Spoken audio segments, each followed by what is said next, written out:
안녕하십니까. 오후 세션 지금부터 시작하겠습니다. 저는 머니투데이 방송 대표 최남수입니다. 머니투데이가 주최하는 키 플랫폼 2017에 와주신 여러분께 감사의 말씀을 드립니다. 아수라장 팬더모니엄을 주제로 한 키 플랫폼 2017 오늘 아침에 개막을 했는데요. 시간이 흐르면서 또 관심과 토론의 열기가 점점 뜨거워지는 것 같습니다. 지금 와 계신 3분과의 특별 세션은 국내외 경제 정치 전문가 5분을 모시고 한국 사회 입장에서 민감하게 보고 있는 글로벌 정치 경제 이슈에 대해서 통찰력 있는 의견을 구하고 또 토론해 보는 자리로 마련됐습니다. 먼저 이 자리에 와주신 5분 전문가 소개해드리겠습니다. 먼저 앤서니 킴 헤리티지 재단 선임 연구원님. 다음 플린 박수로 맞아주시면 감사하겠습니다. 다음은 플린트 리버렛 펜실베이니아 주립대 국제관계대학 교수님. 세 번째로 기획재정부 국제금융국장 등을 역임하신 최인남 국제통화기금 IMF 상임이사님. 다음으로 마이클 트램 아벤코어 매니징 디렉터님. 제 바로 옆에 앉아 계십니다. 마지막으로 실베인 부영 유럽정책연구센터 선임 연구원님이십니다. 키 플랫폼 2017 특별 세션 이 자리는 지금 현재 녹화되고 있습니다. 저희 머니투데이 방송을 통해서 주말쯤 방송될 예정입니다. 전문가들 간의 토론이 끝나면 마지막 부분에서 여러분들께서 질문하실 그 기회도 좀 드리겠습니다. 특별 세션 진행 방식에 대해서 설명을 드리면 제가 5분의 전문가들에게 차례로 준비된 질문들을 드리겠습니다. 해당된 전문가의 답변이 끝나면 다른 전문가들께서도 혹시 의견이 있으시면 중간에 질문을 하시거나 또 의견을 얘기하실 수 있습니다. 그럼 지금부터 특별 세션 본격적으로 진행하겠습니다. 먼저 앤서니 킴 헤리티지 재단 리서치 매니저님께 질문을 몇 개 드려보겠습니다. 첫 번째 질문입니다. 여러분들 뭐 관심이 아주 많으실 텐데요. 트럼프 대통령 이제 후보 시절부터 한미 FTA에 대해서 뭐 좀 변화가 필요하다는 그런 재협상 가능성을 시사해 와서 좀 저희 나라가 지금 촉각을 곤두세우고 있는데요. 재협상을 하게 될 경우에 조금 한국 입장에서 불리해지는 거 아니냐 뭐 이런 우려 시선도 있고요. 또 그래서 그 재협상의 가능성에 대해서 지금 구체적인 얘기들이 나오고 있는데 어떻게 보시는지 또 재협상이 된다면 어떤 분야가 주 분야가 될 것으로 보고 이런 움직임에 대해서 한국의 정부와 기업은 어떻게 대응해 나가는 게 좋을지 좀 답변 좀 부탁드리겠습니다. Thank you, Mr. Choi. It's great to be here once again, and I'll welcome you all. On the question of cross FTA, you used the word renegotiation. Yes, indeed, President Trump, during the campaign, then candidate Trump, he used the word renegotiation. But I think here we need to take a step back. Cross FTA is not a NAFTA. The NAFTA is a 24-year-old free trade agreement. But Cross FTA is only a 5-year-old trade pact between the United States and its ally, Republic of Korea. So I think best way to approach this potential renegotiation, or whatever you call it, it's about upgrading and modernizing our trade relationship with the United States. And having said it, we shouldn't feel this is a one-way street process. This is about, between friends and allies and partners, how to make our trading relationship better. It's not necessarily about one side wins all. So I think we need to be a bit more practical in terms of really seeing through this issue and also taking this issue a bit more practically and therefore seriously. Once again, during the recent visit by Vice President Mike Pence, he himself used a word like reviewing and reforming. So I think that kind of set the stage for the future process for the cross FTA. But I think we need to take a few steps back to look at what we can do in terms of dealing with this issue. And one footnote I want to offer is that many of you here may be remembering this. During the initial KOROS-FTA negotiation process, the deal was completed under President George W. Bush. And when President Obama came to office, he renegotiated what was agreed upon. So to many Korean friends, I think there's a certain trauma coming out of this word renegotiation. But I think this time and this new chapter is a bit different. For example, even though KOROS-FTA is only 5 years old, and I think there are things that South Korea can make it even better in terms of many other regulatory and carrying on what has been agreed upon. So I think Korea should see it as an opportunity as well. 다음 질문도 상당히 뜨거운 요즘 굉장히 핫 이슈죠. 모두 관심이 많으실 텐데요. 북한 관련된 이슈입니다. 전 세계적인 관심이 지금 몰리고 있는데 이제 북한의 추가적인 핵실험 등 군사적 도발이 가시화될 경우 또 미국의 군사적 옵션을 선택하는 그런 또 최악의 경우가 발생하지 않느냐 하는 그런 걱정들을 지금 많이 해오고 있습니다. 여러분 잘 아시다시피 4월 위기론 같은 게 제기될 정도였었죠. 다행히 지금 아직까지는 아무 일이 없습니다만은 혹시라도 돌발적인 상황이 발생되면 또 한반도가 다시 상당히 극단적인 상황에 빠져들지 않느냐는 걱정의 시선들은 여전한데요. 역시 관심은 군사적 선택의 가능성이 정말 있는지 그에 대해 관심 굉장히 궁금해들 하실 텐데요. 헤리티지 재단에서 오셨기 때문에 한번 그 부분에 대해서 좀 상세히 좀 설명을 해주시면 감사하시겠습니다. I mean, quite frankly, I guess nobody knows what's going to happen. We don't have any crystal ball in terms of dealing with this North Korea issue. South Korea, United States, Japan, China, even Russia, these 5 countries have been dealing with this issue, one country, North Korea, for many years. What's different today is a completely new frame that we are trying to solve this issue. Nobody intended it this way, obviously, but with an election of President Trump back in November last year, the template people used to have, people meaning regular policymakers in Washington and regular policymakers in Seoul, in Tokyo, and Beijing. I didn't mean to degrade, those policymakers by saying regular, but what I'm saying is conventional thinking frame. It doesn't work anymore, at least from our perspective.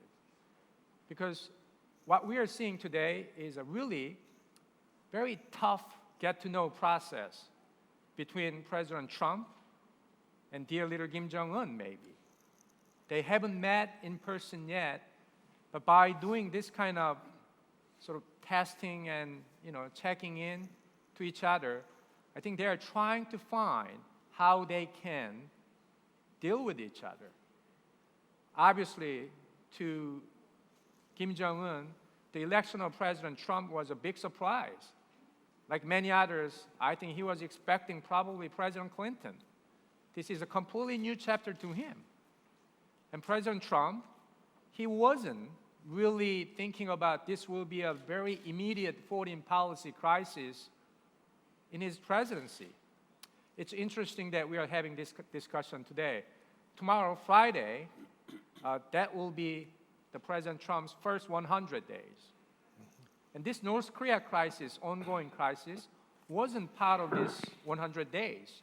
People thought about the crisis in Syria and some other domestic political issues and trade issues.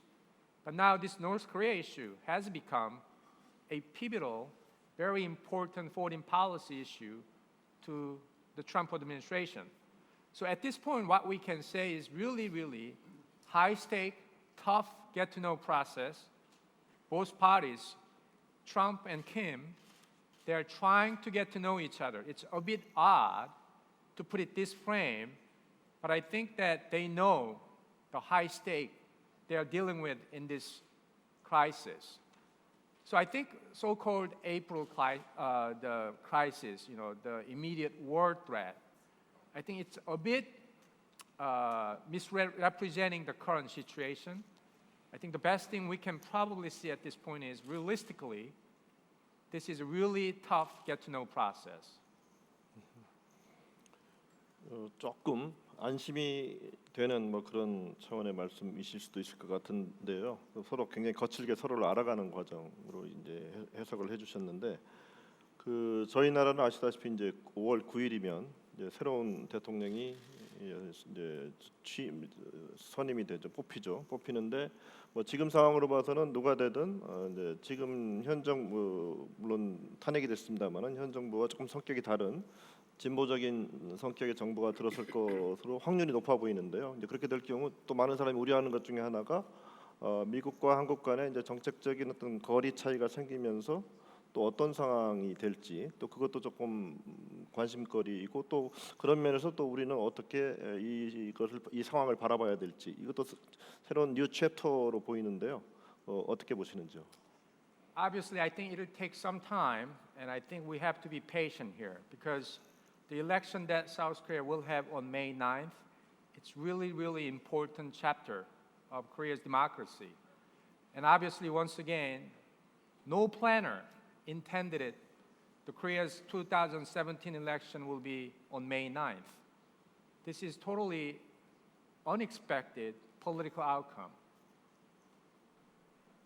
I think we need to be self-conscious about this May 9 election in terms of the fact that people are policies. So South Koreans, not only electing president, I think you're electing next team of foreign policy, domestic economic policy. So it's a bit too premature for us to project what will be the status of U.S.-South Korea relationship after May 9th, or what kind of new chapter there will be. I think we are part of this whole process. Again, nobody expected it to be this way, but as we go, I think we're getting to know a lot more about the details. I think that includes Washington, that includes Pyongyang, that includes Seoul as well. So as we move forward, and I think that we'll see more variables, and based on that, I think South Korea needs to make most practical and best available decision.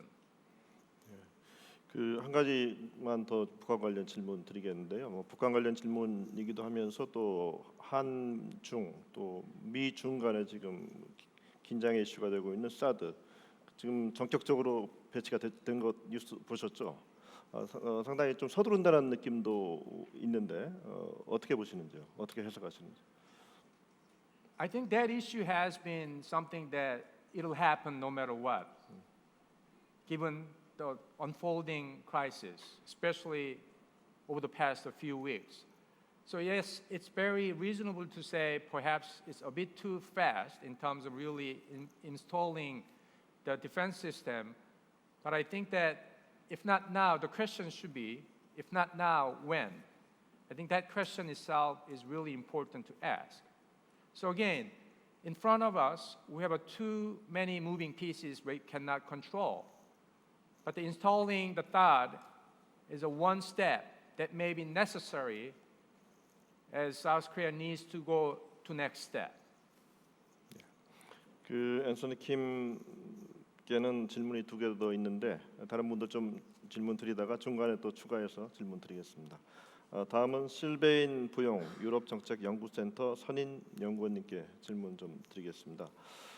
유럽에서 오셨으니까 이제 유럽에 대한 질문 좀 드리겠는데요. 지금 뭐 세계의 관심이 프랑스 선거에 좀 쏠리고 있죠. 그 1차 투표 결과가 상당히 놀라웠는데요.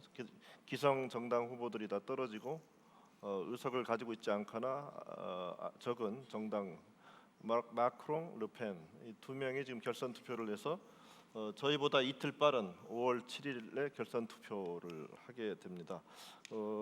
어떻게 결과 예측하시고 또 프랑스의 향후 진로 또 정책의 변화 어떻게 예상하시는지요? So first of all, thank you for inviting us here. This is very interesting. This is very helpful to understand what's going on. So for French elections, I would say it's just part of a broader dynamics we observe in US, in Europe. We saw last year Brexit.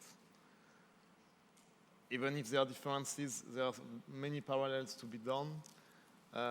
We saw in America. What you see today is still the effect of the financial crisis. It's still here. I mean, you had trends before the crisis, but the crisis, let's say, boosted these trends, if I may say. And now people want a change of the political establishment.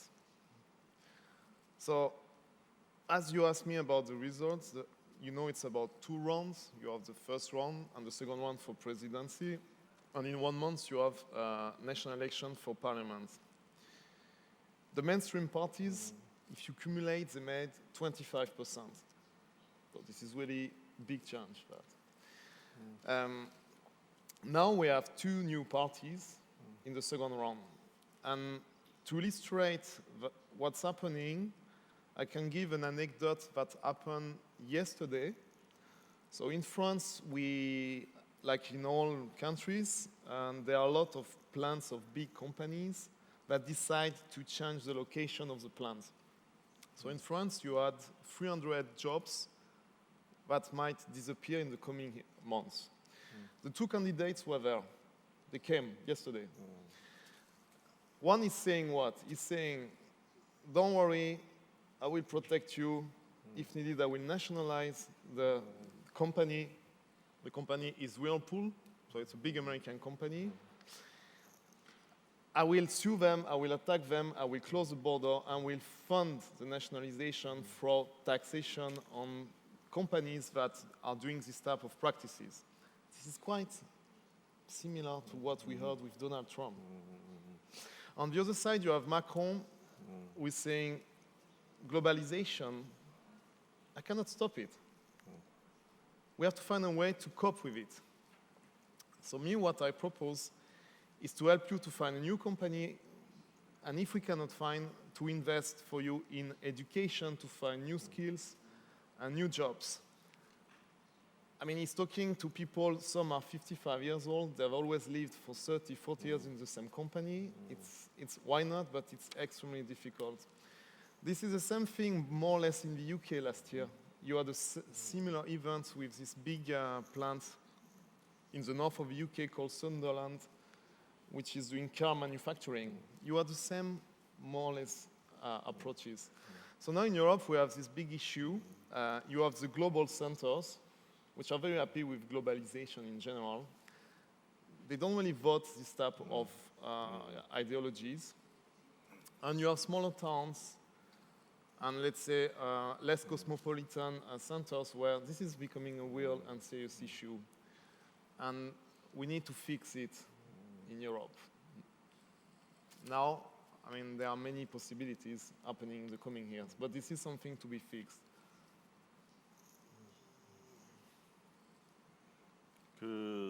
추가 질문 좀 드리면 이제 혹시 르펜이 되는 경우는 이제 브렉시트가 좀 우려가 되는 상황인 거죠. 그 마크롱의 경우는 좀 어떻게 보고 계시는지요? So this morning I have a colleague who said that we have a 25% risk of having a collapse of the European Union. So I will not start speculate on how this will happen. I mean, we have a lot of examples in the past in history of big political union. Now let's see on what could happen if we try to maintain the union from Macron and even for anti-EU governments, because they cannot do, I mean, they don't have total power to do whatever they want. Recently, I invite you, if you're interested in this topic, to read the report of the European Commission on what could be the future of the EU. There are 5 scenarios, so I will go quickly through it. The first one is carrying on. We continue the same. We'll try to improve the single market. You know, single market is to have common laws in all Europe with free movement of goods, capitals, and workers. We try to fix the single currency. But each time we have a serious crisis, we'll need nation states to fix it. Second scenario, the pure business agenda.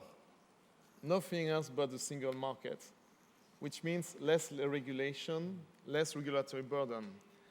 There, this is really a UK agenda. UK decided to go out. There is little chance this will happen. The third one is about those who want to do more. So that's quite possible.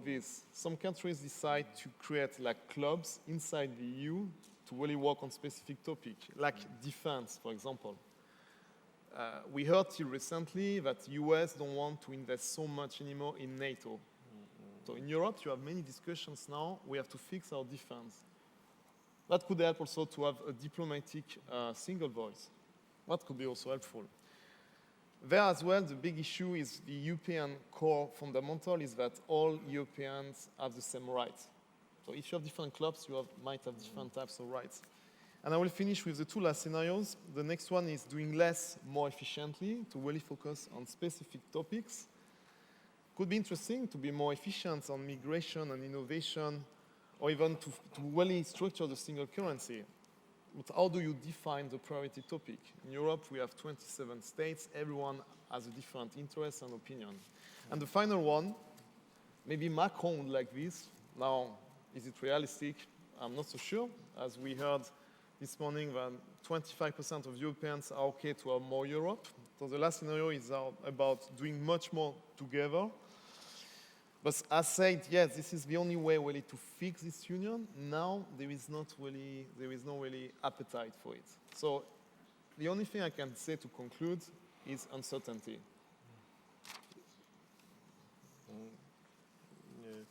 그 다음은 이제 유럽 경제 전반 그 추세에 대해서 한번 좀 여쭤보겠는데요. 지금 뭐 한국도 그렇습니다만은 미국 뭐 다른 전 세계적으로 전반적으로 지표상으로 본 경기가 생각했던 것보다는 좀 빠르게 좋아지는 그런 모습을 보이고 있는데 지금 유럽의 경제 상황은 또 어떤지 그리고 또 미국의 이제 중앙은행인 FRB가 금리를 올리기 시작했는데 미국의 중앙은행인 유럽의 중앙은행 ECB도 같은 흐름의 움직임을 보일 것으로 보시는지 의견 좀 부탁드리겠습니다.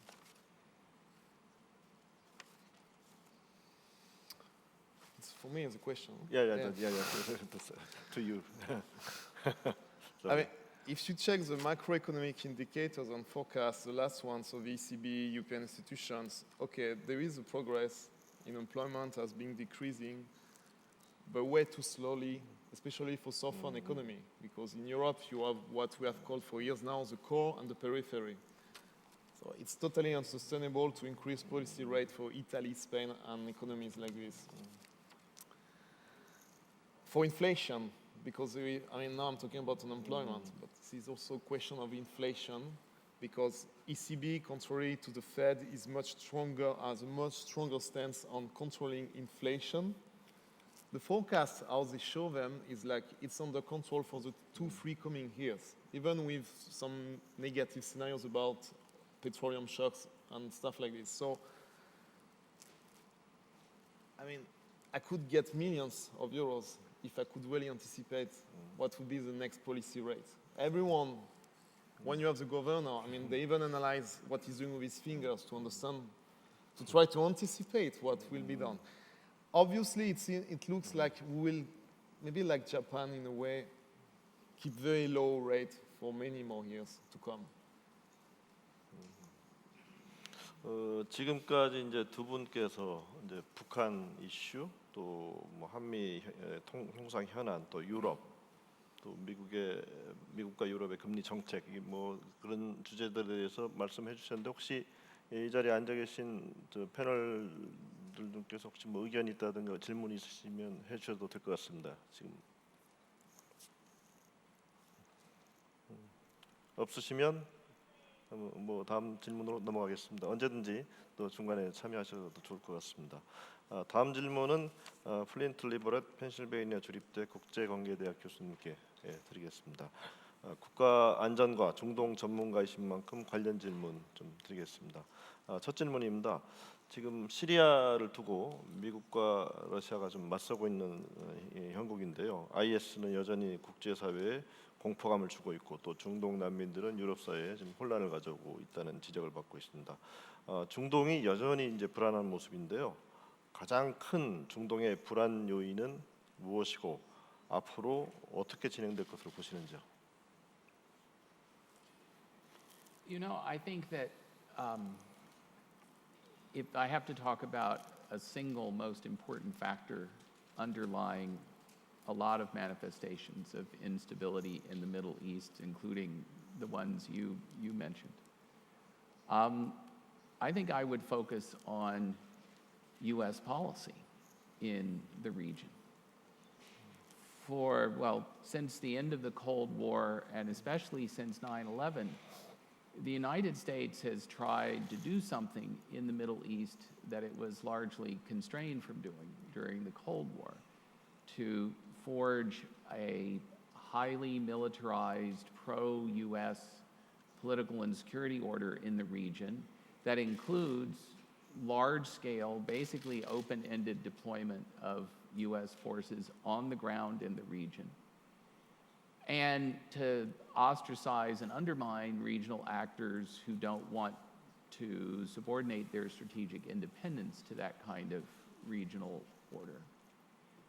And as an American who cares about his country's foreign policy, I think this has been very counterproductive, certainly for the United States. It's been a kind of textbook example of what the Yale historian Paul Kennedy calls imperial overstretch. But it's also been very destructive for the region on multiple levels, on multiple fronts.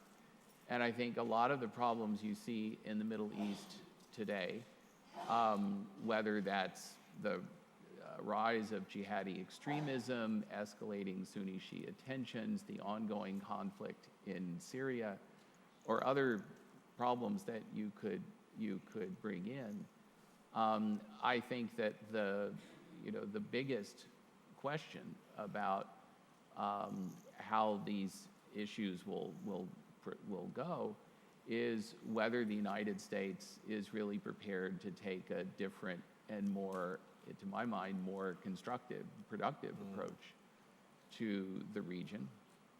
And that gets us to how U.S.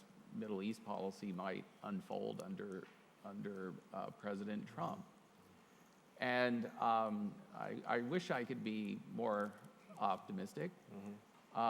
During the campaign as a candidate, Mr. Trump, I think, questioned some important aspects of established U.S. policy toward the Middle East.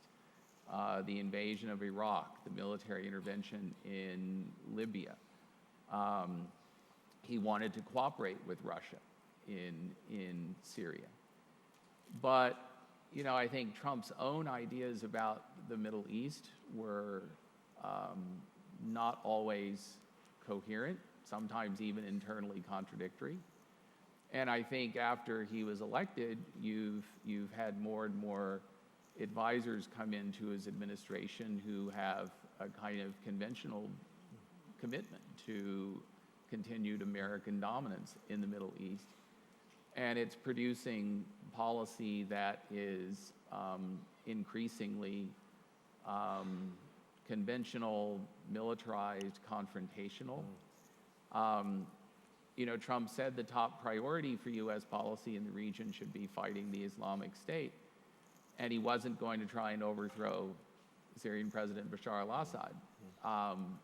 But in the end, his hostility toward Iran got in the way. He wanted to cooperate with Russia, but not have Russia cooperate with Iran. That wasn't acceptable to Russia. He's now so constrained in terms of domestic politics in the United States about anything Russian.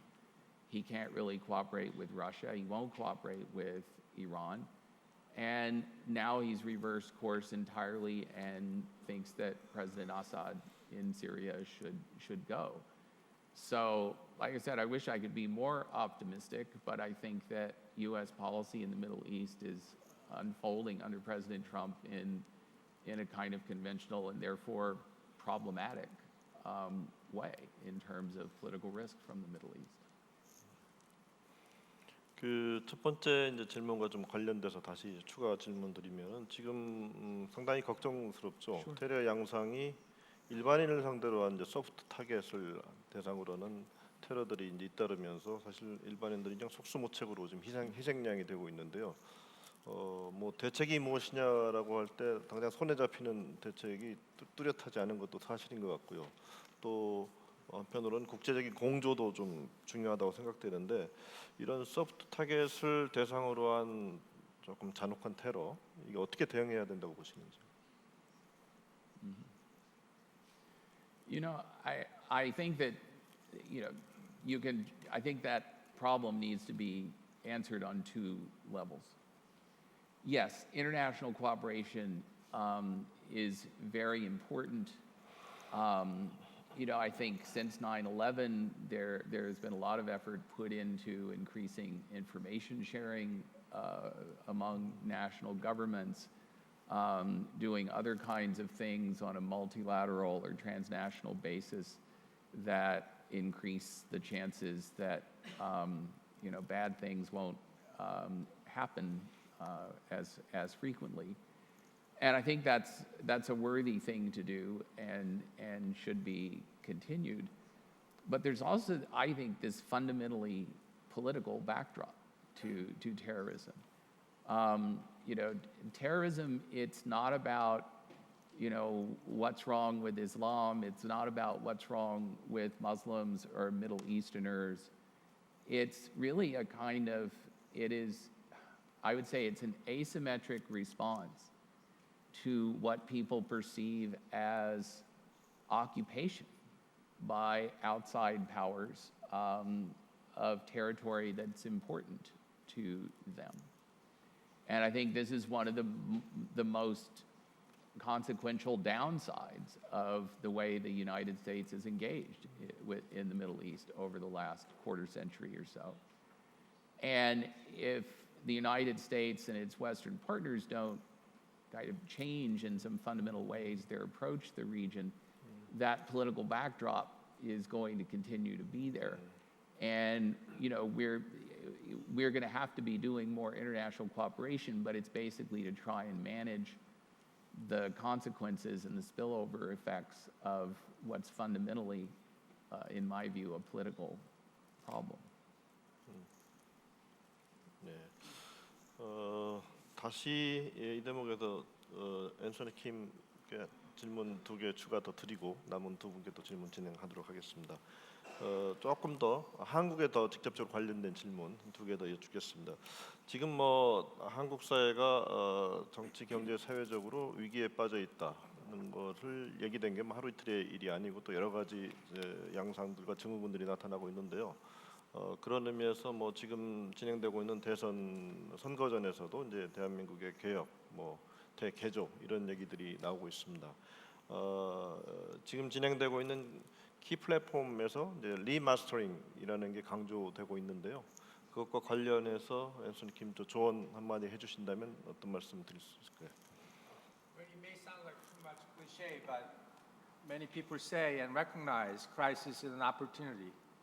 20 years ago, South Korea had to go through so-called IMF crisis. And what happened? What has happened since then? South Korean economy rebounded, and today's South Korean economy is far different from 1997 and 1998. The same thing can happen. But why do we need to remaster whatever this DNA of making impossible possible? Because the history of South Korean miracle is still unfolding. It's not a straight linear line. It has been upward slope, that's for sure, but the line has been a bit zigzagging too, you know, up and down and up and down. But direction has been upward slope. So what I'm suggesting here is that it's not something that we have to make something out of completely nothing. South Korea has already the infrastructure, human, legal, economic, political even, infrastructure in place.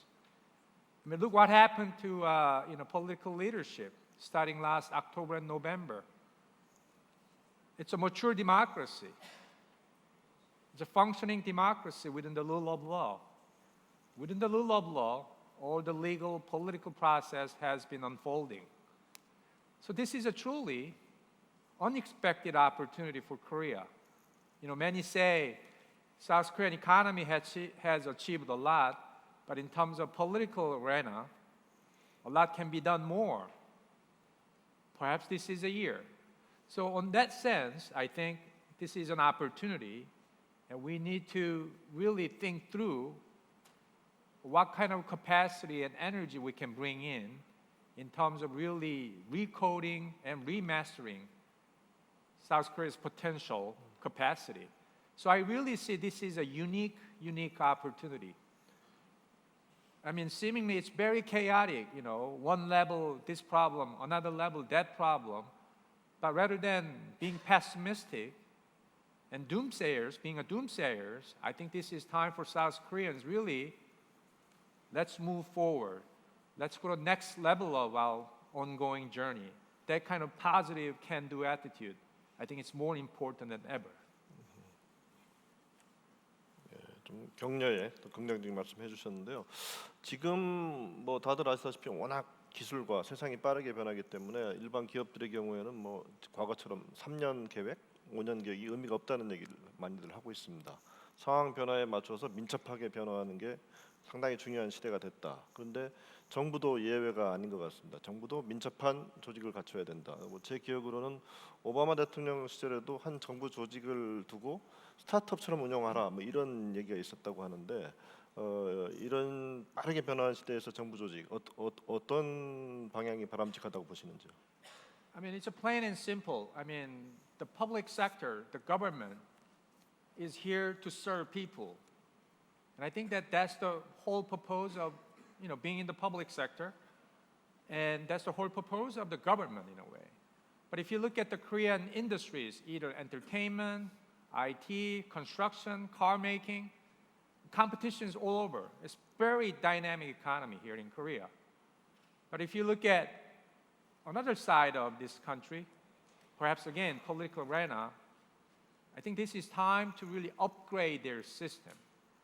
Perhaps South Korean economy is really going through the 21st century version of enhancing and advancing competitiveness. But I don't think same set of rules or principles have been applied to the political arena. So once again, I think that for that matter, this is a time for Korea really upgrade its system. Again, it's not doing something out of nothing. You already have a certain infrastructure in place. So this is how you continue this upward slope progress. 예, 감사합니다. 다음으로 최인함 국제통화기금 IMF 상임이사님께 질문 몇 개 드리겠습니다. 지금 IMF에서 일하신 지는 얼마 되셨죠? 작년 11월부터 했으니까 6개월 됐습니다. 그 전에 국제금융국장 쪽 예. 기재부에 계시다가 지금 가셨는데요. 또 미국 쭉 지켜보셨으니까 일단 미국 관련 질문 좀 여쭙겠습니다. 앞에서도 이제 같은 질문 드렸었는데 지금 FRB가 이제 금리를 올리기 시작했고 또 앞으로 어떻게 올리겠다고 좀 예고까지 한 상태인데요. 향후 뭐 그만큼 또 미국 경제가 좋다는 반증이겠죠. 미국 경제 향후 전망과 금리 인상 속도 어떻게 보시고, 근데 또 최근에 그 트럼프 대통령 얘기를 보면 또 달러 강세에 부정적이고 저금리 선호한다는 또 조금 다른 맥락 얘기를 해서 트럼프 대통령의 생각과 FRB의 생각이 어떻게 조율될지 또 그런 관심들도 있는 것 같습니다. 그래도 뭐 큰 흐름은 금리가 오르는 방향으로 갈 텐데 그럴 때 한국 경제에 미친 동향은 어떻게 될 것 같고 우리 또 어떻게 대처해야 되는지 종합적으로 좀 말씀 부탁드리겠습니다. 예.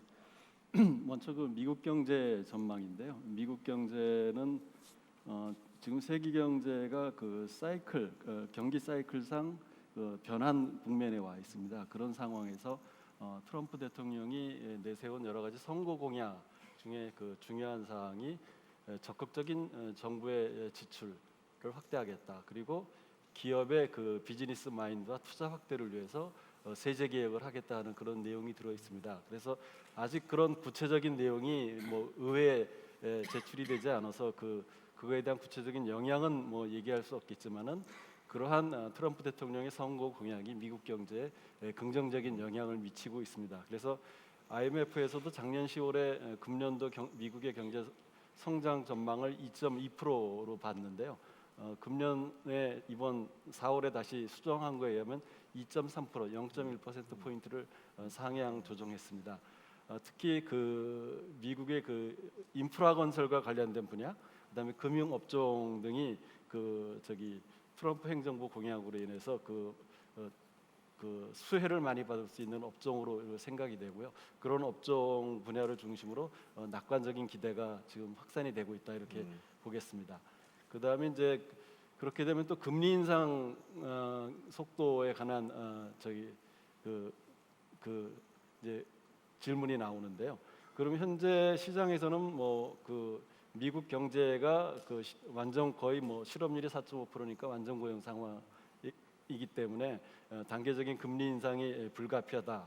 이러한 연준의 발표도 있었습니다만은 시장에서는 금년 중에 적어도 한 2차례 정도의 추가적인 금리 인상이 있지 않을까 이렇게 생각이 됩니다. 그렇지만 미 연준의 그 금리 인상의 방식은 인플레이션이라든가 고용에 관한 그 거시경제 지표를 보고 그 매크로 인디케이터 디펜던트한 그런 의사결정을 하겠다 이미 그렇게 발표를 했습니다. 그러한 상황에서 미국 달러의 움직임을 어떻게 볼 것이냐 하는 것은 아까 말씀드린 대로 미국 경기 회복 속도, 미 연준의 금리 인상 속도, 그다음에 미 행정부가 준비하고 있는 세제 개편안의 그런 구체적인 내용에 따라서 달러 강세의 그 속도가 영향을 받을 것 같은데요. 전체적으로 본다면은 단계적인 금리 인상, 미국 경기 회복과 맞물려서 달러 강세 현상은 지속되지 않을까 이렇게 보고 있습니다.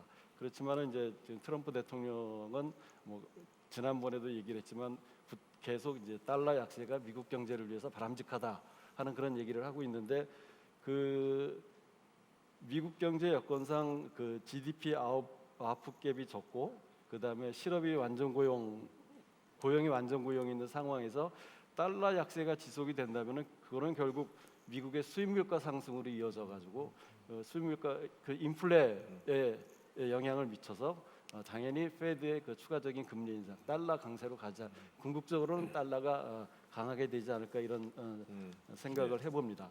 그다음에 이제 이러한 미국의 금리 인상이 우리 경제에 미치는 영향인데요. 첫 번째는 이제 미국 금리 인상이 투자자들의 자금이 한국에서 빠져나가서 미국으로 빠져나가게 되면 금융시장의 그 변동성이 확대되거나 하는 그런 이제 시장 혼란을 우려할 수가 있고요. 그다음에 이제 우리 기업들이 그 달러 표시 대부채가 많은 그런 기업들의 경우에는 미 금리 인상에 따라서 이제 그 원리금 부담이 상환이 되는 기업 운영에 그 어려움이 있을 수 있고요. 그다음에 이제 미국 금리 인상에 따라서 불가피하게 우리나라도 금리를 따라서 인상을 하게 되는 경우에는 지금 가계부채가 갖고 있는 그 빚 부담을 감안한다면은 가계부채 부채 상환 부담을 늘려서 소비를 억제해서 거시경제 운영에 부담이 되지 않을까 이렇게 생각이 됩니다. 다만 그 미 연준이 예측 가능하고 단계적인 금리 인상을 한다면 그 얘기는 바로 미국 경제가 회복이 된다는 그런 전제하는 거기 때문에 글로벌 경제에 의존하고 있는 우리 경제 여건상 결코 나쁜 현상만은 아니다 이렇게 보겠습니다. 예. 지금 말씀하신 내용 중에서 이제 세제 개혁안, 트럼프가 발표한 세제 개혁안의 이제 핵심 내용 중에 하나가 상당히 파격적이죠. 법인세율을 35%에서 15%로 20% 포인트나 낮추자. 물론 이제 그런 세제 개혁안의 기본 전제는 세율을 낮춰서 경기가 좋아지고 기업들 수익이 늘어나면 결국 세수 부족을 그걸로 메꿀 수 있을 거라는 전제인데 경험적으로 아직 입증됐다고 보기는 좀 어려운 것도 있지 않느냐는 측면이 있고 그렇게 되지 않을 경우에는 재정에 오히려 큰 부담이 되는 또 그런 게 어떻게 보시는지요? 예, 기본적으로 지금 세제 개편의 큰 핵심은 법인세 지금 35%에서 15% 내리겠다는 그런 안하고요. 그다음에 이제 개인 소득세를 내려주겠다는 그런 얘기인데요. 그런 이제 세제 개편의 내용들이 전반적인 그런 조치가 아니고 특정 계층, 부유층에 대한 세금 감면, 그 다음에 그 법인세 감면이 미국 기업들의 기업 마인드를 자극을 해서 그것이 경제적인 성장 효과에 긍정적인 영향을 가져온다면은 다행이겠습니다만은 만약에 그것이 그냥 재정 지출 확대로 끝난다면은 지금 사회자가 얘기한 것처럼 미국의 그런 국가 채무 부담이 훨씬 늘어나기 때문에 결국은 그러한 것이 궁극적으로는 부정적인 영향도 가질 수 있다. 그래서 미국의 재정 지출 확대는 세제 개편의 구체적인 그 디자인도 중요하고 그다음에 정부 지출이 생산적인 분야로 쓰일 수 있도록 그렇게 운용을 하는 것이 그 중요하다 이렇게 생각을 합니다. 예. 그 다음으로 앞부분에서도 이제 트럼프의 보호무역주의 성향에 관련된 질문 드렸는데요. 사실 이제 취임하게 되면 상당히 몰아칠 것이다 하는 걱정들이 있었고 또 언급된 것들은 아직은 좀 언급되는 수준들이죠. 나프타 고치겠다. 또 아까 우리 앤서니 킴께서 뭐 리뷰잉 또는 리포밍 이런 단어를 쓰셨는데 한미 FTA도 좀 손 좀 보겠다. 그렇지만은 정작 중국과의 관계에서는 그 북한과의 관계의 지렛대로 이렇게 활용하기 위해서 환율 조작국 지정을 또 안 하는 또 이런 유연한 자세도 보여서 이게 물론 뭐 근본적인 정책의 전환으로 보기는 쉽지 않겠지만 앞으로 한미 무역 관계에 있어서 그게 재협상이든 뭐 리포밍이든 어떻게 같은 질문 드리겠습니다. 어떻게 전망하시고 한국 입장에서 어떻게 대처하는 게 좋을지 의견 부탁드리겠습니다. 지금 트럼프 정부의 그 무역 정책에 관한 기본적인 흐름은 일단은 뭐 전체적인 그 홀 픽처가 그려진 게 아니기 때문에 뭐라고 말씀드릴 수 없겠습니다만은 그 여러 가지 발표한 그간의 그 입장을 본다 그러면은 그 미 행정부는 다자간 무역 체제를 통한 그러한 국제 무역 프레임보다는 미국과 미국이 이해관계가 있는 당사국가 간의 양자적인 접근을 통해서 미국의 문제 그러니까 무역 수지 적자를 줄이고자 하는 그런 노력을 하고 있는 것 같습니다. 그래서 중국과의 문제도 뭐 북핵 저기로 약간의 지금 우회적인 입장을 취했지만은 미국과 일본 과의 그 정상회담에서 합의한 것도 결국은 미국과 일본이 그 일종의 그 재무장관과 그 외무장관 간의 그런 스트럭처럴 다이얼로그를 하자. 그래서 양자적으로 일본 정부에 계속 끊임없이 요구를 하겠다는 거고요. 그러한 비슷한 어프로치가 미국하고 중국에 똑같이 합의가 됐습니다. 그래서 중국의 그 왕치산 부총리하고 미국의 펜스 부통령하고의 그런 저기로 해서 중국과 미국 간의 그런 무역 현안을 양자적으로 해결하겠다는 게 큰 무역 정책의 흐름으로 이렇게 이해가 됩니다. 그리고 이제 그 한국에 대해서는 어떻게 할 것이냐. 지금 아까 안소니 김이 설명을 했습니다만은 한미 FTA에 대한 재협상, 뭐 리네고시에이션이라는 얘기는 안 썼지만은 그 리뷰 앤 리폼이라는 얘기를 썼습니다만은 기본적으로 제가 볼 때는 안소니 김이 얘기했던 것처럼 한미 코러스 FTA에 대한 그런 업그레이드 노력이 있을 겁니다. 그러니까는 코러스 FTA에서 제대로 다루지 못했던 분야를 범위를 확대해서 한미 FTA의 그런 협정 대상으로 그 커버리지를 넓히지 않을까 이렇게 생각이 되고요. 우리 입장에서는 이런 한미 FTA 협상을 통해서 우리 산업이 우리의 그 서비스 산업이라든가 제조업이 한 단계 그 질적인 도약을 하는 그런 계기로 활용을 우리가 해야 될 필요가 있을 것 같고요. 그 또 다른 한편에서는 이 우리가 미국의 그런 요구를 들어주면서 우리의 그 산업을 발전시키는 기회로 활용하면서 우리가 필요한 것들은 우리가 미국에 대해서 당당하게 요구할 수 있는 거에 대해서는 이 한미 FTA 그 리뷰를 통해서 우리도 미국에 당당하게 얘기할 수 있는 그런 사전 준비가 필요하지 않을까 그렇게 생각을 합니다. 예, 감사합니다. 마지막으로 마이클 트램. 예. Could I just one point to that? I think that when Mr. Trump was running and as his administration was taking shape, there's a lot of commentary in the United States that depicted him in some ways as kind of an isolationist on foreign policy, and trade protectionism was part of it, but there were other aspects to it. And I think as Trump is in the White House, we get to watch him in the White House for longer, we see that there is actually, I don't think he is an isolationist. I think that he wants to use American military power which he takes very seriously, I think he wants to use that as a way of, as a source of leverage in these, as was said, bilateral negotiations with major U.S. trading partners. And the goal is to reduce bilateral trade deficits with particular countries. And in that sense, the North Korean crisis, the acceleration of nuclear and missile tests by North Korea, has actually presented Trump with, in its way, an opportunity. He's been able to reassure South Korea, reassure Japan of U.S. security commitments. The first missile defense deployments, as was said, have gone through here in South Korea. And that's from Mr. Trump's perspective, I think that's actually very positive, because then when it comes time to renegotiate trade arrangements with South Korea, and a similar kind of negotiation is anticipated with Japan, the Trump White House is going to want to use these security commitments that it makes to South Korea, to Japan, as a source of leverage in those negotiations. That if the United States is going to use its military to help protect its allies, the allies will be asked to make certain kinds of concessions on trade and monetary issues. Flint, if we go to Middle East now, back. Okay. You talk about Trump active administration. I saw, if I'm not wrong, that for Libya, they proposed a map to cut Libya in 3 states. Am I wrong? I think they did it. Huh? Yes.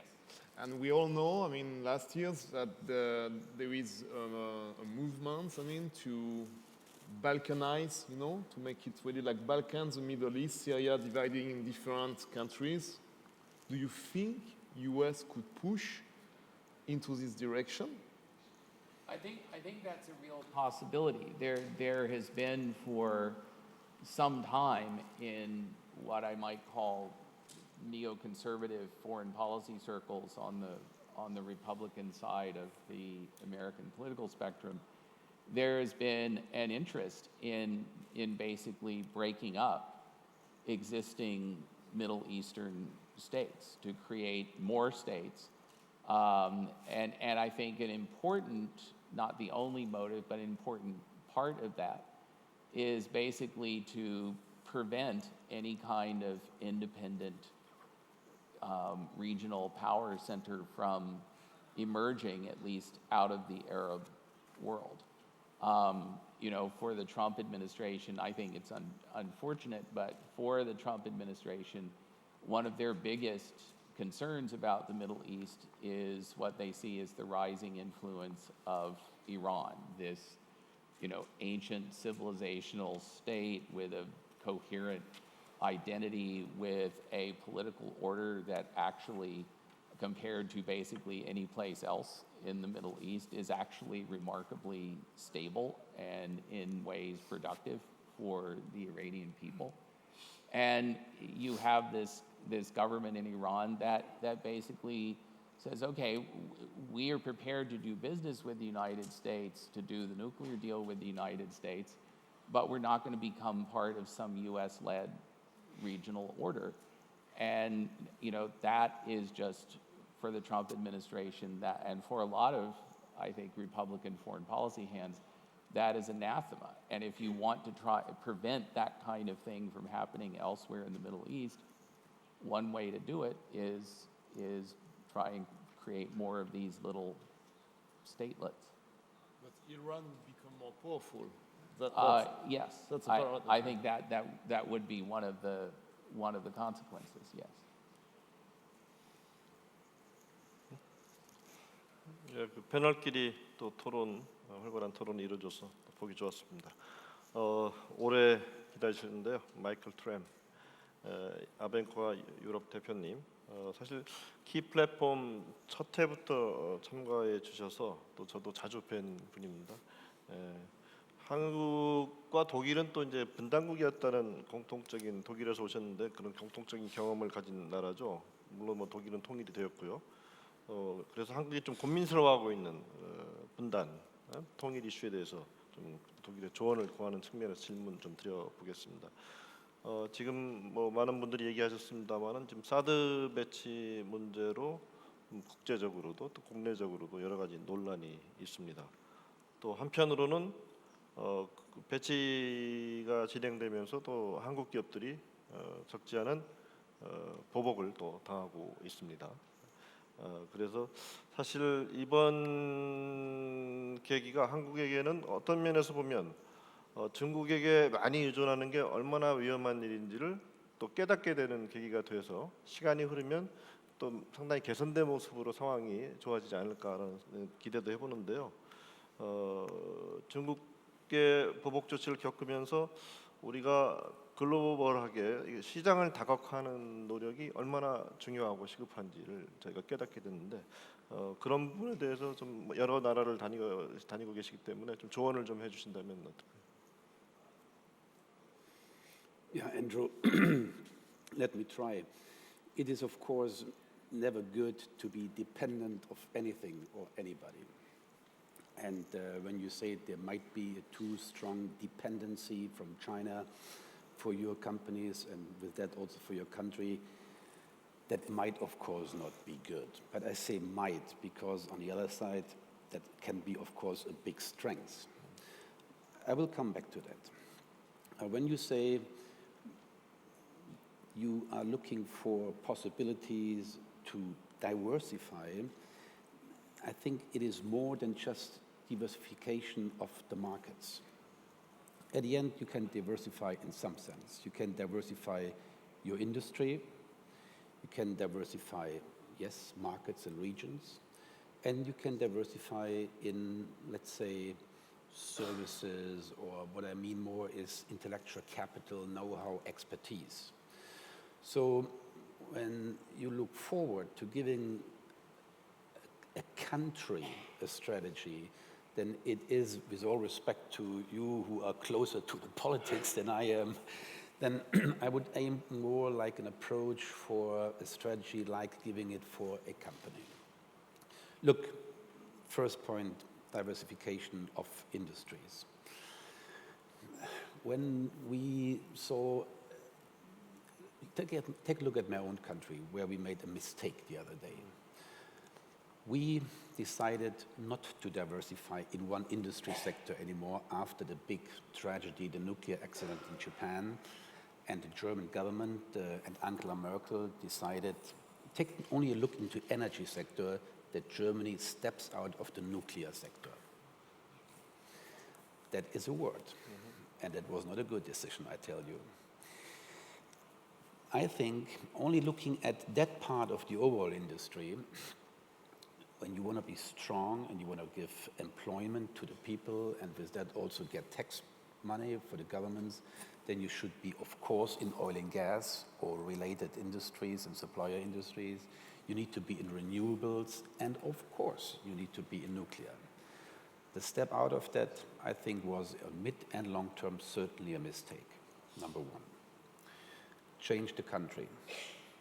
United Kingdom, 20 or whatever, 25 years ago under Margaret Thatcher, who said, you know, we get more agile, more smart than the others. We want to reduce our entire manufacturing base and rather go into services, banking, insurance, and so on. I think today, everybody says that was a big mistake. I mean, again, I don't want to go into the politics, but having a strong, diversified manufacturing base, what you have to some extent already here in Korea, in machinery, in heavy machinery, in consumer goods, but also in automotive supply industry, and then look in other related industries, in chemicals, and you name it all. That is smart if you diversify in that, plus banking, plus insurance, plus whatever services. So from that side, be strong here. That brings me then to the markets. Again, sure, Germany, well, we might not be dependent by China business, but China is Germany's biggest trade market, biggest trade partner. We are proud of that, and we want to even make that stronger. But at the same time, we are, of course, looking to have good trading relationships to many other countries. And that would be my advice here too. Look for possibilities to use your strengths that you have with China while expanding in the Asian Pacific area, plus the United States, plus Europe. I can tell you, your services, your products, when I look only at Germany and Europe, your services are welcome, your engineers are welcome, your ideas are welcome. So cooperation in that regard should be a must as well. And then last but not least, with a quick look into what I call, and I mean service areas not in a sense like banking and insurance, I mean it more from the intellectual capital side, from the content side. We heard this morning Perry saying, the next big investment wave is in AI, artificial intelligence, and it's certainly a big and important advice for investing in.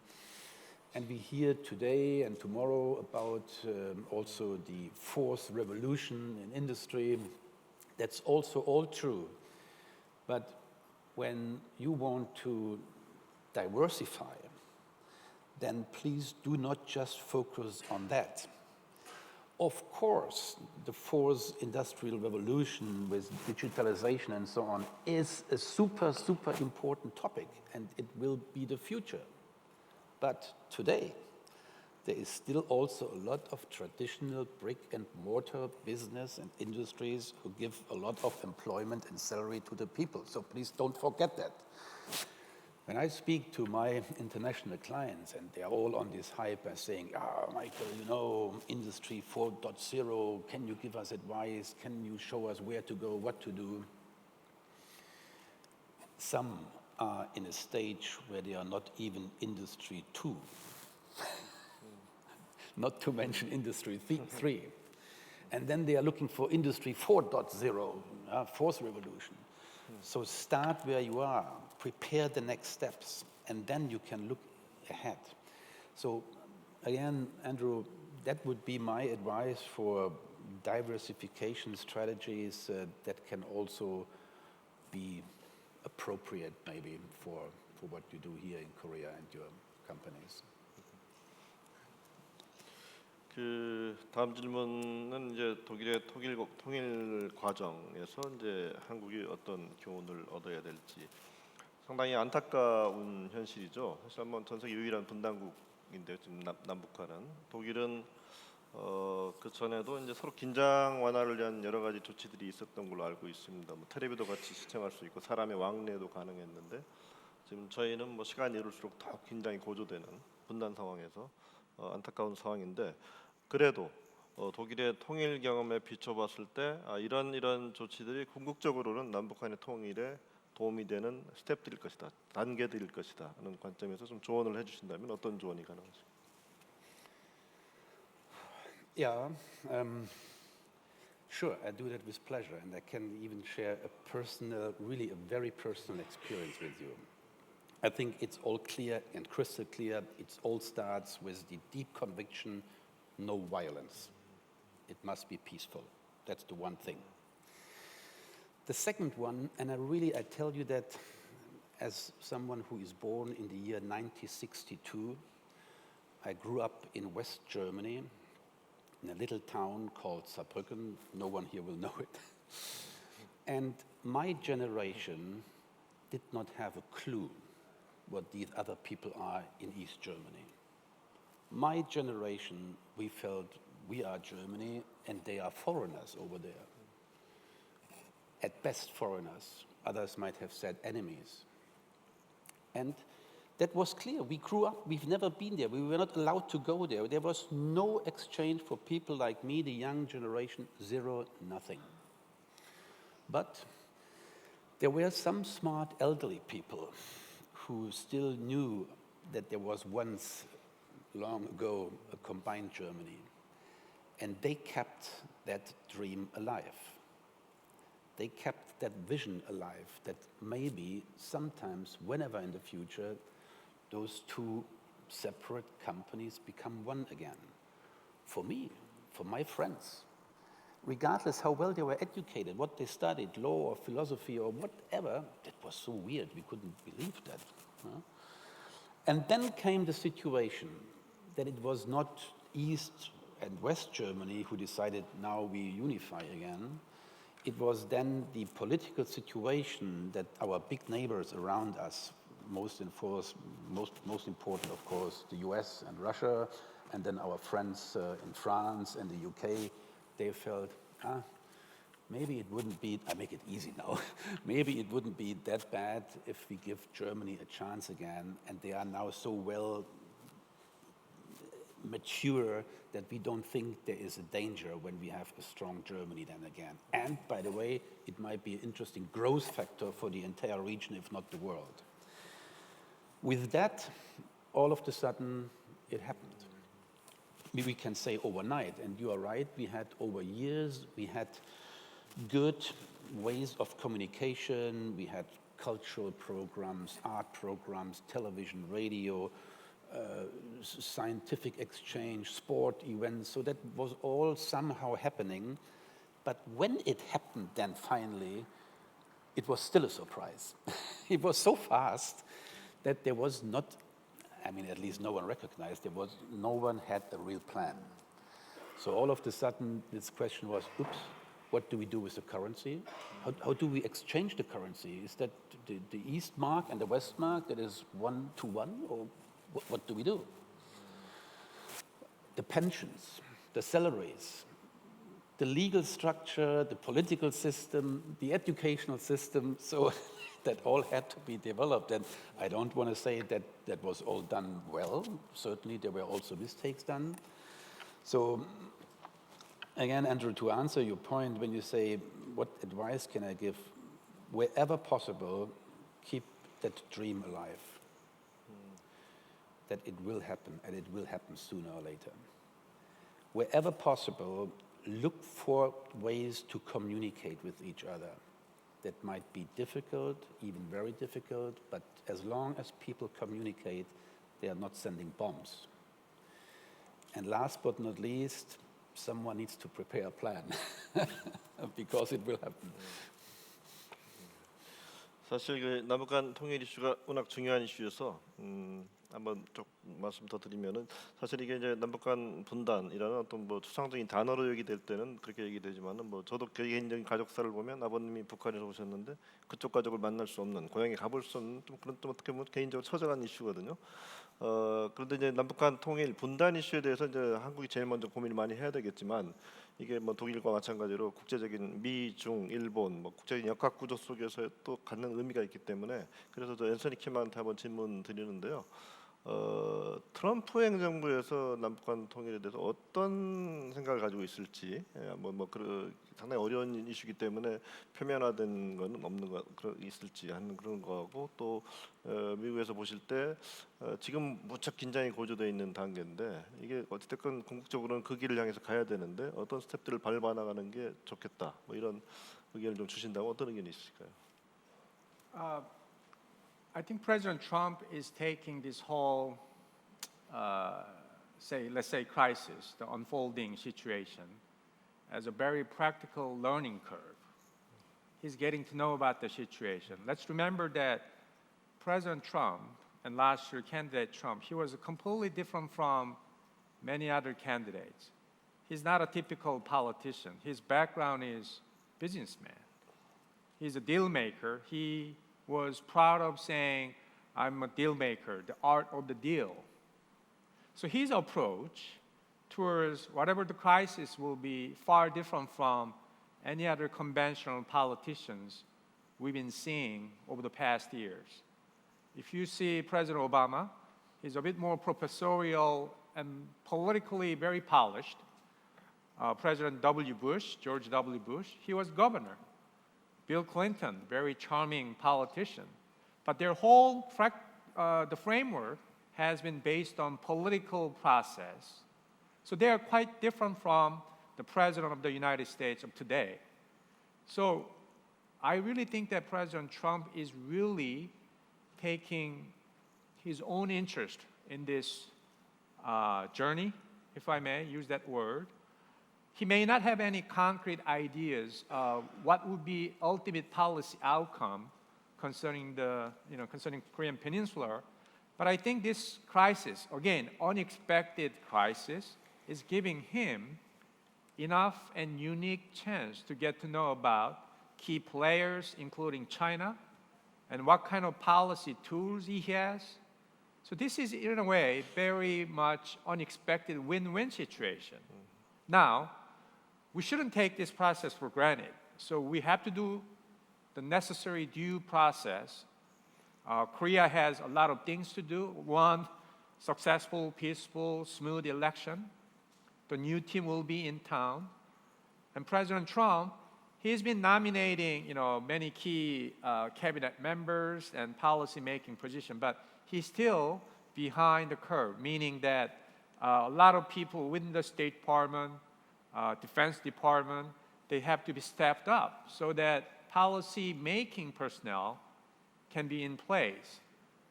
But again, the bottom line is nobody can exactly predict what's going to be the ultimate outcome of this ongoing crisis, but we do know that it's not going to be the war.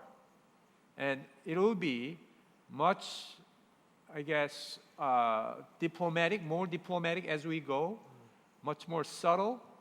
So I think President Trump's approach to the whole situation is quite different from pure political sort of operation. 그 마지막 질문을 이제 마이크 트램에게 좀 드리겠습니다. 그 말씀 중에 적자리 기업들이 여전히 인더스트리 2.0 수준인데 지금 우리는 인더스트리 4.0, 4차 산업혁명 지금 얘기하고 있습니다. 독일은 이제 4차 산업혁명이 상당히 모범적으로 잘 진행되고 있는 나라다 이런 평가받고 있고요. 저희 한국의 경우는 이제 전문가들이나 언론들이 평가하는 걸 보면 좀 뒤처져 있다, 이런 지적들을 하고 있는데요. 독일의 너무 포괄적인 질문이라서 그렇긴 합니다만은 축약해서 말씀해 주시면 감사할 것 같습니다만은 독일의 4차 산업혁명의 진행 상황이라든가 강점 좀 소개해 주시고요. 한국의 그런 관점에서 좀 조언을 좀 해주시면 도움이 될 것 같습니다. Yeah, I think certainly, again, it's a big topic, and in many companies they are doing well, but not good enough. So it's always room for improvement. What needs to be done here or in Germany or everywhere is, I think, a stronger cooperation. A stronger cooperation in the country, take Germany or Korea, where no one can do it alone. Not a Siemens, not a Daimler, not a Samsung, not the EU, no one can do it alone. So a strong combination, alliances, where you have open innovation, where you bring things forward, that is one element. The second element, and here in that regard, Germany did well, there is the support from the government. So the government plus the universities, institutions, scientific combinations with the industries who drive that idea of Industry 4.0 forward. Not in many respects, not in all regards that was done perfect. Take a weakness, for example, in the famous German automotive industry, our efforts for the e-car, electric car, is certainly not something where we can be particularly proud of. We are certainly lacking here behind. But with all the engineering power and really that combination of companies and companies plus government, they are now very, very quickly speeding up. And maybe that could be something where also Korean companies can learn from.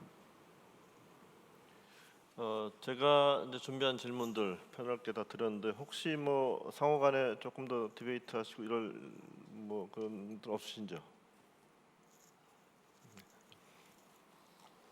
예, 저도 아까 한미 FTA의 업그레이딩이 필요하다는 거에 대해서는 그런 방향으로 갈 것 같다 이런 생각이 들었는데요. 그 안소니도 같은 생각을 하시는 것 같은데 미국에 계시면서 여러 가지 이제 한미 FTA에 관한 이 얘기를 많이 들으실 거로 생각이 됩니다. 그래서 어떤 측면, 어떤 분야, 어떤 레귤레이션에 대한 그런 업그레이드, 모더나이징이 필요한지 그런 얘기를 좀 듣고 싶은데요. 예. I think that question has two components. I think one is that, again, this young FTA called Chorus, as of today, this is the most advanced trade agreement between two big economies. It's not like one big economy and one small economy. If you look into TPP, Trans-Pacific Partnership, now it's a history. If you look at TPP, we have a Vietnam, we have a Brunei, we have a Singapore, Chile, Malaysia, United States, Japan. It's all over. The development status quite different, size of the economy quite different, even political system quite different. But if you look at Chorus FTA, United States and Republic of Korea, it's a mature partnership in a way. And it was very symbolic gesture between United States and Republic of Korea. So this is the most advanced trade agreement. Now coming down to details, I think there's a frustration from both sides, maybe Washington and Seoul. It was agreed upon that United States and South Korea will open up its markets, more market access. But in terms of making that progress and process, in terms of what has been agreed upon, the process has been a bit slower.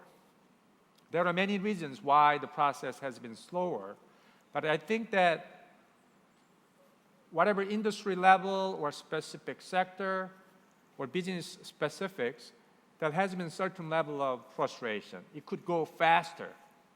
This is, after all, two mature economies.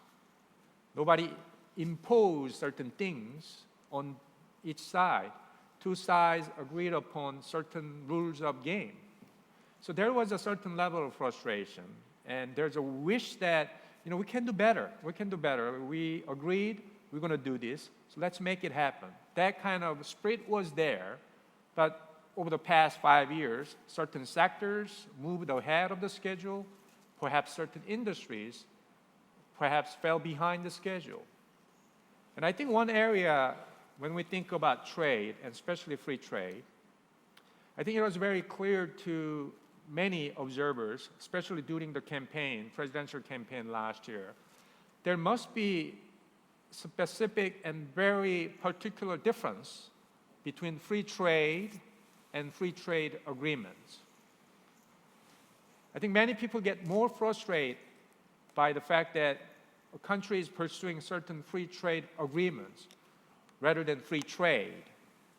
So by definition, free trade is voluntary exchange of, competitive advantage. But when we talk about free trade agreements, then there's a certain level of regulations and government interventions and many other things we have to take care of. So there's a big sort of difference between free trade and free trade pact. Now, again, coming back to the Chorus FTA, trade is not just about importing, exporting goods. There are services, the service sectors. So I think that this is one area, intellectual property rights, for example, the legal sector. Again, US and Korean economies, they are advanced and mature economies. And I think there are sectors like a service, again, legal, service, and financial sectors that can be, reinforcing each other and really upgrading, the two countries' competitive engagement. So we'll see more details as we go, but I think there is that kind of desire. We can do better. Let's make it better. And again, as Mr. Choi mentioned, this is not just one-way straight process. I think South Korea is mature and competitive enough.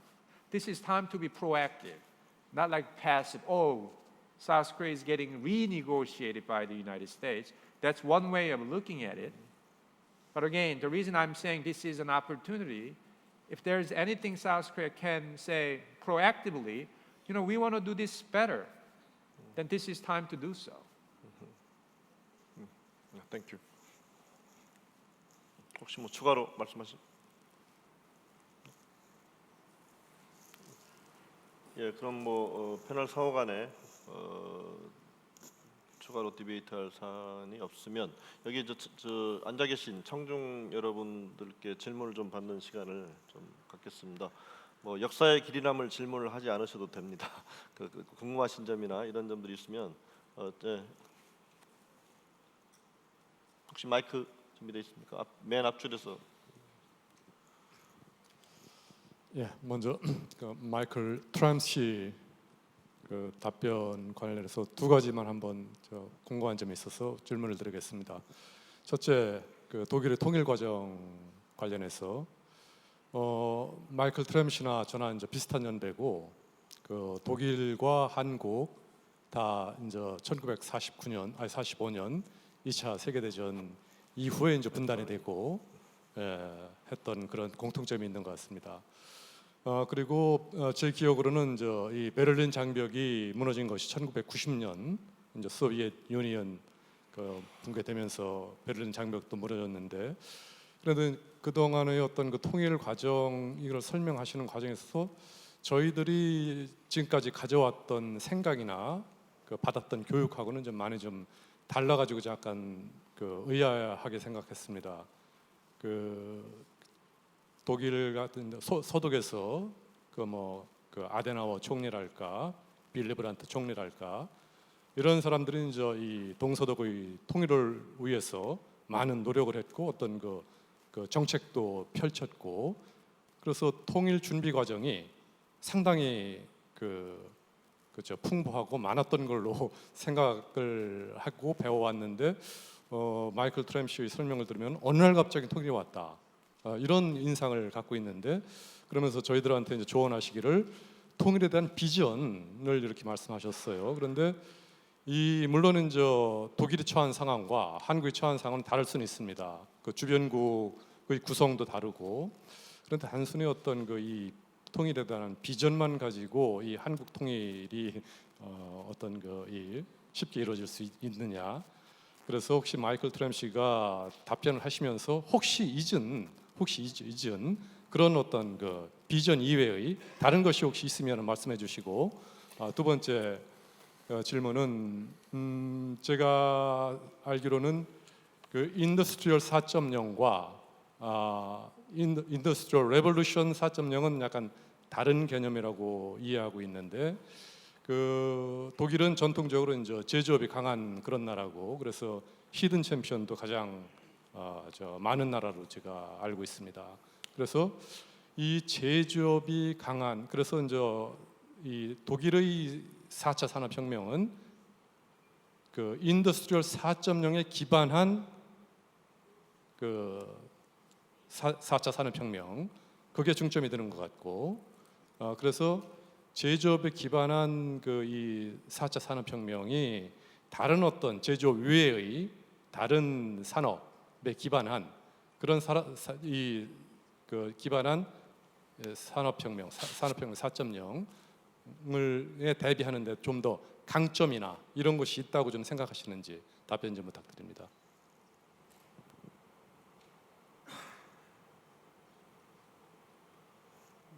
Yeah.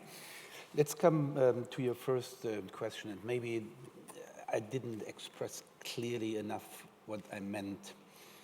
You said the lack of a vision, and I did not meant vision. Maybe it was translated in the wrong way. I meant really a dream, a desire in the young generation's heart and soul to come together again. That was what I observed in my generation was not there anymore. There was this dream and that deep desire in heart and soul in the elderly generation, yes, but that was not much conveyed into us, the younger ones. And for us then, the younger ones, it indeed happened overnight. And when I say overnight, of course, it's black and white. There were, of course, some preparations, cultural programs, and so on happening. But then within a year after the fall of the Berlin Wall, there was not a plan. And take just that one example, the question, how do we how do we exchange and align the salaries, the pensions, or the currency? I mean, such a, you could say, simple question. It's not simple, but you knew that it will come somehow. There was no plan for that. And therefore it was said, okay, we make it one East mark is one German, East German mark is one Deutsche mark, and then it became very, very, very expensive overnight, and that was maybe a mistake. But again, that is nothing I meant with vision. I meant the dream, the desire. That's question number one. Your question number two, yeah, I agree. The German industry, based on the strong engineering tradition and background, has certainly an advantage vis-à-vis some other countries who are more focused on other strengths, let me say so.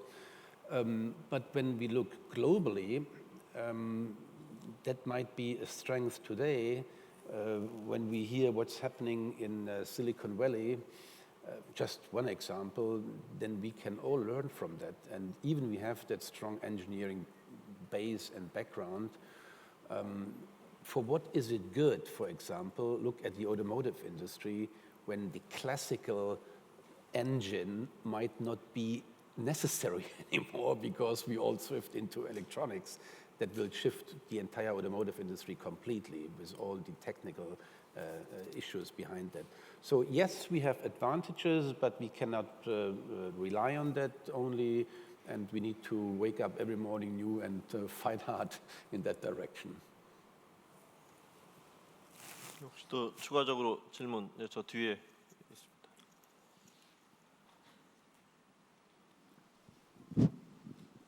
My question is about U.S.-China relations, specifically in terms of One Belt, One Road strategy, which is China's 21st century version of a Silk Road infrastructure project.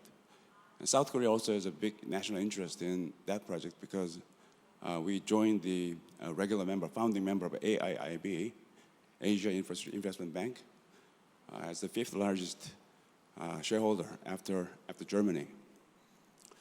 I think Mr. James Woolsey, former CIA director, wrote an article, opinion article in South China Morning Post right after Donald Trump was elected as the president of the US. And ever since that time, the AIIB has been really expecting much about potential US joining into the bank. But so far, US has been kind of in a vague position whether it is going to be joining or not. So could you be any specific advising about that? Good question. I mean, AIIB, many of you know about this, Asian Infrastructure Investment Bank. It's been a new economic strategy by China, basically upgrading infrastructure in Asia, basically for the interest of Asian countries, but I guess there's more interest from China side. Now, unfortunately, or maybe fortunately, we don't know yet, it's been put on a back burner. This is not top priority in terms of really making it happen. Now, as you know, it's not only North Korea, United States, they are getting to know each other, but China and United States, they're also getting to know each other. Yes, there was a summit between President Trump and President Xi, but the tension is still there. Perhaps now, because of this North Korean crisis, that tension seems to be a bit less than previously expected, but I think they're still trying to find out on what issues and what frame they can collaborate on and work on. But this AIIB issue is not a top priority policy issue. So therefore, we will not probably see any meaningful progress on AIIB for sure this year, maybe as early as next year when things get settled down. But that this whole issue of AIIB, infrastructure development, according to China's original initial plan, we are not going to see any meaningful progress. There's another debate in the United States, as you know, infrastructure rebuilding in the United States, but that's a completely different policy discussion from this AIIB. So there will be a talk and policy discussion concerning infrastructure, but the AIIB, this new body of multilateral development bank driven by China, I think that will be put on back burner for the time being, at least from a Washington perspective. Perhaps Beijing, they will still try to push it forward. It's their game plan, but from Washington perspective, this is not top priority.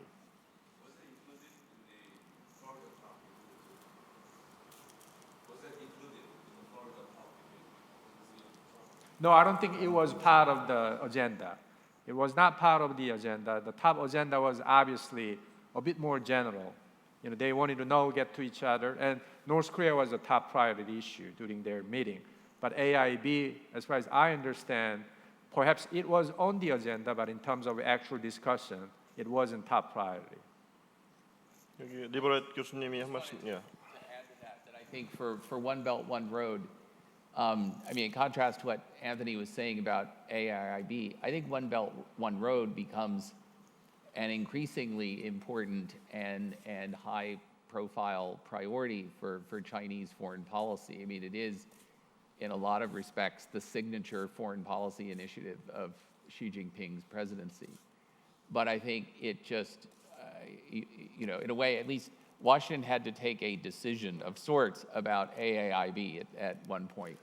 I think that there's basically a blind spot in Washington looking at One Belt, One Road. I mean, some people who are interested in development and overseas infrastructure development pay attention to it. But I personally don't think it gets anywhere near the sort of strategic attention that it should in Washington. To the U.S. Depends on how the United States wants to play it.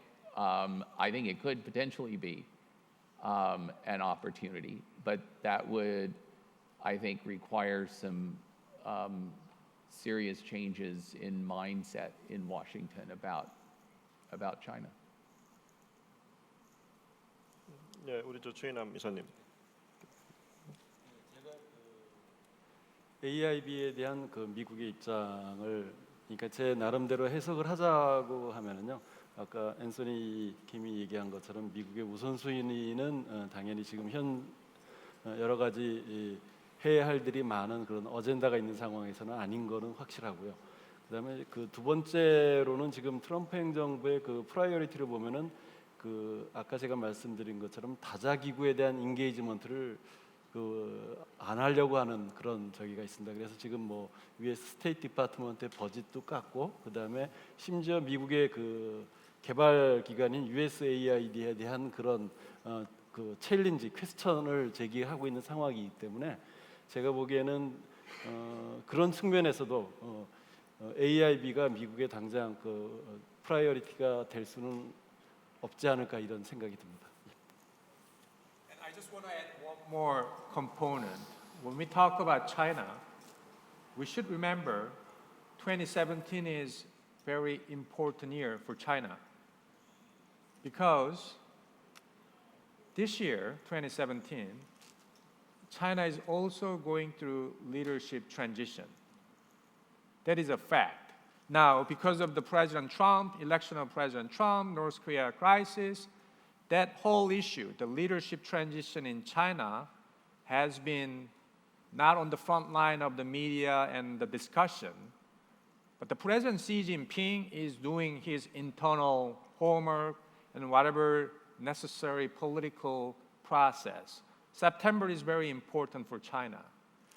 And you know, we now think that China will grow no matter what over 6% and you know, China will be fine, it's a big economy. But if China goes down, Chinese economic growth rate goes down under 5%, I guarantee you there will be some kind of social unrest. You know, jobs. That's important for the United States, South Korea. It's very important for China as well. So, as South Korea is going through leadership political transition this year, China will go through its own leadership transition, whatever format. It's not a democracy, as we know, but China will have to go through this transition, political transition in September. that'll be another thing to watch. 혹시 그 추가적인 질문이 계시면 한두 분 더 질문할 기회 드리겠습니다. 계신죠?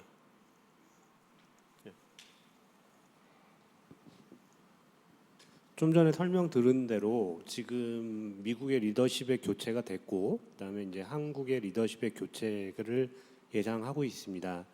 근데 이제 지난 정권들의 그 성향을 봤을 때 미국의 이제 공화당이 집권을 하게 되면 한국의 좌파 정부가 집권을 하게 돼서 여러 가지 호흡이 맞지 않는 점들이 있었습니다. 그 남북 관계에 있어서 지금 가장 시급한 부분이 사실은 한국 정부가 빨리 리더십이 교체가 돼서 자기 역할을 해야 되는 부분이 있는데 지금 현재 트럼프 정부가 북한의 김정은 정권과 강대강으로 맞서고 있는 상황입니다. 이럴 때 한국의 좌파 정부가 들어설 가능성이 상당히 높게 점쳐지고 있는 부분에 있어서 만약에 어드바이스를 주신다면 한국의 다음 리더십은 어떤 스탠스에서 북한 및 그리고 미국에 대해서 합리적으로 그 정책이나 이런 부분들을 설립하고 해줄 수 있는지 의견을 부탁드리겠습니다. 앤서니 킴에게 하시는 질문이시겠죠? 네, 그게 가장 좋을 것 같습니다. I wish I know the answer. That's very, very challenging question. And I think we'll have to really think through every components, every step. And I think you need to play probably a unique role because you are the voters. You will elect next president of the Republic of Korea. So there's no easy answer to that. But at least what I see is that, again, I want to emphasize, as I said earlier this morning, perhaps this May 9 election is not necessarily about left or right. It's not necessarily about liberal, progressives, and conservatives. The key question should be, is South Korea going to upwards or the other direction? Is it up or down? I think that's the key question. So I want to emphasize, we need to encourage the political,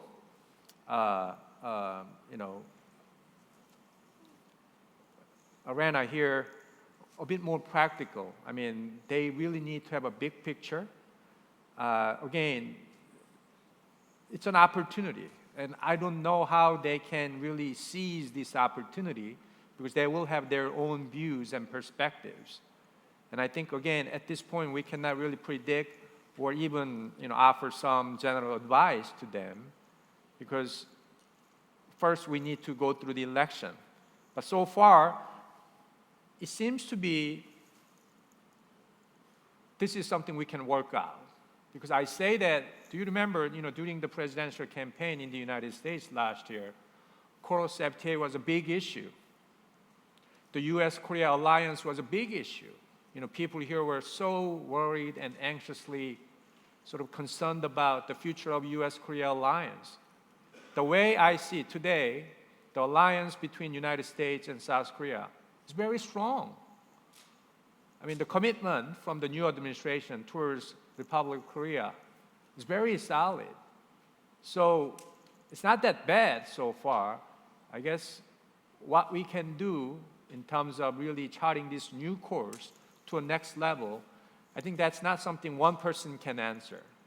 So we'll have to really watch, and as much as we can, we should nurture and guide, again, as much as we can. I hope I answered your question to a certain degree. 감사합니다. 시간이 거의 돼가서 혹시 그 마지막으로 한 분 더 질문하실 맨 앞에 질문할 기회 드리겠습니다. 네, 먼저 기회 주셔서 감사드리고요. 제가 이런 국제 회의나 이런 명사들을 만나게 되면 항상 하는 질문이고 저 자신도 이제 찾고 있는 어떤 답을 찾고 있는 문제인데요. 그 한국의 이념 갈등의 본질을 보면 사실은 국부를 어떻게 창출할 것인가, 국부를 만들어내는 원천이 무엇인가에 대한 생각의 차이가 그게 굉장히 크다고 생각하는데요. 과연 이 국부를 만들어내는 소스, 그 원천은 무엇인가, 여기에 대한 질문을 답을 한번 플랜트 교수님과 우리 실베이님한테 한번 듣고 싶습니다.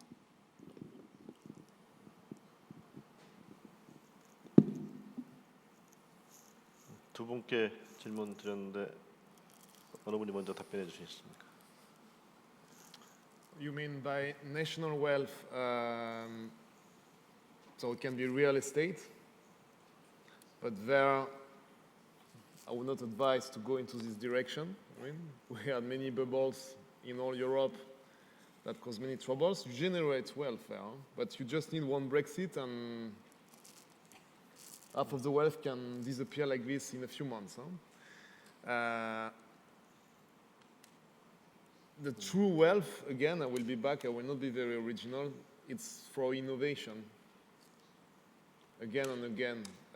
In the report, it's very interesting, I mean, when they talk about this working population in South Korea, like in Europe, or US is different, but Europe and South Korea, they have this in common, that the working population is decreasing slowly, but certainly. And the only way to macroeconomically to continue to have a strong economy is to innovate. So there is no other alternatives, especially in a high-wage economy where it's getting. Yeah, tell me.